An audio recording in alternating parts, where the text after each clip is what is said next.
네, 안녕하세요. 개사랑입니다. 지난 시간에는 우리가 애견샵 창업에 대한 이야기를 해보았고요. 오늘은 취업에 대한, 애견 미용사 취업에 대한 이야기를 해볼까 합니다.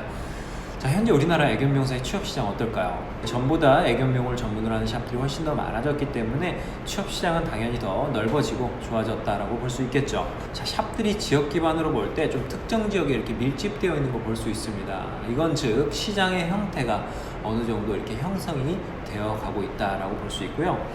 자, 애견 미용사로 취업할 수 있는 취업처는 어떤 곳들이 있을까요, 여러분? 어떤 곳들이 있는지 살펴보기 전에 우리 초보 미용사분들에게 꼭 드리고 싶은 말씀이 있어요. 사실 초보라는 인식, 그리고 실력이 부족하다라는 거, 그리고 고객 응대를 잘 할 수 있을까, 필드에 대한 두려움, 사실 초보 미용사라면 누구나 가질 수밖에 없는 걱정이겠죠. 그래서 배울 수 있는 샵을 선호하고 또 사고 시 즉각 대처가 가능한 동물병원을 선호하는 경우들이 있는데 여러분들 이 생각은 좀 과감하게 떨치시고 조금 더 자신감 있게 취업 활동을 하셔야 됩니다.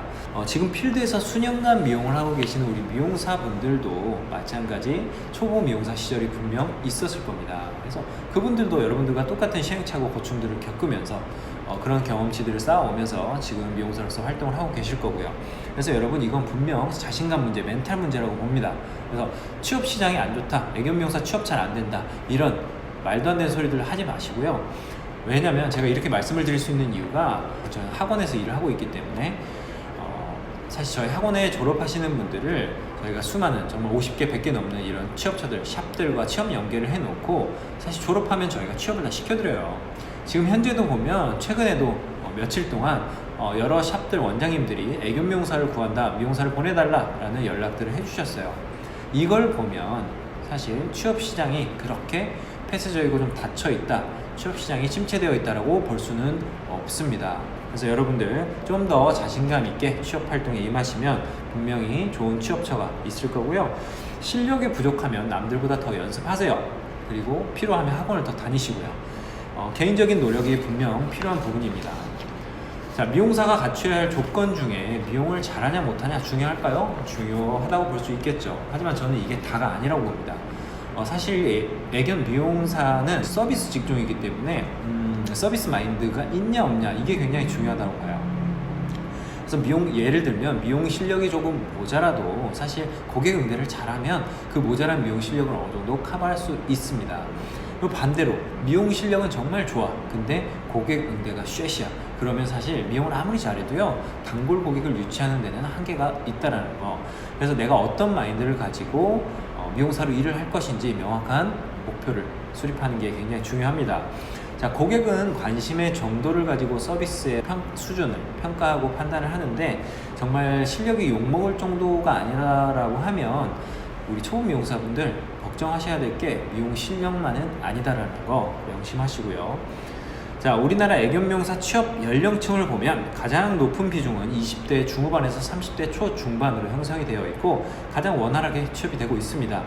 자, 그렇다면 나이가 40대 50대 이상인 분들 애견 미용사로 취업이 안 되는가? 열정이 있고 성실하시고 그리고 앞서 말씀드렸다시피 욕먹을 정도의 실력이 아니다라고 하면 취업 가능성 충분히 있습니다. 자, 하지만 다 그런 건 아닙니다, 여러분. 나보다 어린 샵 원장이 또 실장이 이런저런 굳은 말과 굳은 일을 시키고 지시어를 사용했을 때 이런 것들을 불편하게 생각하고 못 버티시는 분들이 더러 있어요. 그래서 이제 그런 분들은 사전에 저희 학원에서 취업시키는 게 사실 어렵죠. 몸도 마음도 안 따라주시는 분들 사실 취업이 어려운 건 사실입니다.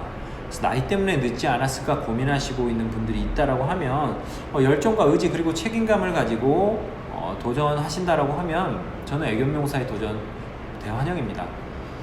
자, 애견 미용사 수입은 어떨까요, 여러분? 초보 미용사분들 수입이 정말 케바케이기도 하지만 통상적으로 보면 적게 50에서 최대 120까지 수습 기간 동안 이제 페이를 주는 경우가 대부분인데 수습 기간이 끝나고 정식 채용이 되면 기본급 플러스 인센티브 혹은 월급 혹은 인센티브 이렇게 지급하는 경우가 대부분입니다. 자, 반면 어떤 곳은 초보 미용사가 취업을 하면 초기에 한 150 정도 벌 수 있는 샵들도 있어요. 그래서 정말 케바케라는 거. 하지만 미용사를 채용하는 많은 샵들이 수습 기간을 거쳐서 정식으로 채용하는 경우가 대부분입니다. 초보 미용사분들이 겪는 고충 한번 살펴볼게요.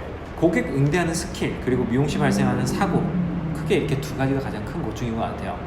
정말 안타까운 건 물론 아닌 미용사분들도 있지만 초보 미용사들이 필드에서 일을 시작하고 발생하는 다양한 상황들로 인해서 일을 그만두고 또 애견 미용사의 길을 아예 포기하는 경우들이 종종 있습니다. 저는 사실 이런 부분도 이해할 수가 없어요. 왜냐하면 초보는 당연히 실수할 수도 있고 미숙한 게 당연한 건데, 그런 것들을 시간 속에서 얼마나 업무에 집중하고 또 열정의 온도가 식지 않도록 멘탈 관리를 하느냐가 관건이라고 봅니다. 초심으로 돌아가 보면 애견 미용을 배우러 오시는 우리 많은 학생분들이 처음에 상담을 해보면 사실 꿈을 갖고 와요.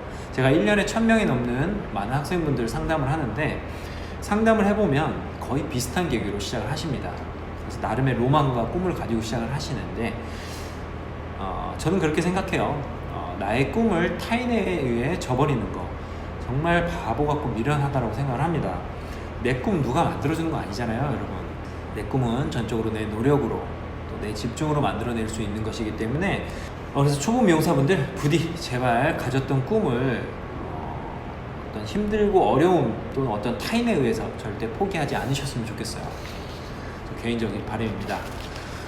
취업해서 얼마나 경력을 쌓고 창업을 도전할 수 있을까? 본인들에게 달려 있습니다. 마찬가지 집중과 노력에 달려 있다고 볼 수 있는데, 자격증 따고 바로 창업해서 정말 잘만 운영하시는 분들이 있어요. 그리고 또 안정적인 창업을 한답시고 취업해서 한 2년, 3년 정도 필드 경력 쌓은 후에 창업을 했는데도 불구하고 쫄딱 망하시는 경우도 있고, 그래서 사실 정해준 기준은 없습니다. 창업은 취업의 영향을 받는다, 안 받는다 볼 때 경험치는 아주 중요한 부분이라고 볼 수 있지만 그게 전부이거나 또 굉장히 크게 작용하는 것은 아닐 수도 있습니다. 자, 창업 전 취업에 대한 강박관념에 굳이 사로잡혀 있을 필요는 없다라는 거. 자, 혹시나 이 방송을 보시는 분들 중에 창업을 하고 싶은데 고민만 하고 계시는 분들이 있다라고 하면 오세요. 저희 학원 오셔서 상담 받아보세요. 가장 현실적인 답을 드리도록 할게요. 자, 애견 미용사의 취업과 창업은 사실 여러분들이 생각하는 것보다 훨씬 더 넓고 큰 세계라는 거. 자, 마지막으로 취업이나 창업에 대한 계획을 하고 계시는 우리 애견 미용사분들에게 저의 소견을 좀 정리해서 말씀을 드리자면, 취업이나 창업을 했을 때는 그 어느 때보다 여러분들이 집중을 하시고 노력을 하셔야 되고, 또 애견 미용이라는 일이 쉽고 편안해질 때까지 뒤돌아보지 말고 앞만 보고 전력 질주하셔야 된다는 거. 지금 필드에 종사하고 계시는 또는 이제 앞으로 종사하실 우리 애견 미용사분들, 또 우리 학원을 졸업하시는 우리 졸업생분들 정말 응원합니다. 힘내시고요. 필드에서 최근에 이제 창업을 하시는 우리 애견 미용사분들, 또 창업주분들, 우리 원장님들 코로나19로 인해서 굉장히 많이 힘드실 거예요.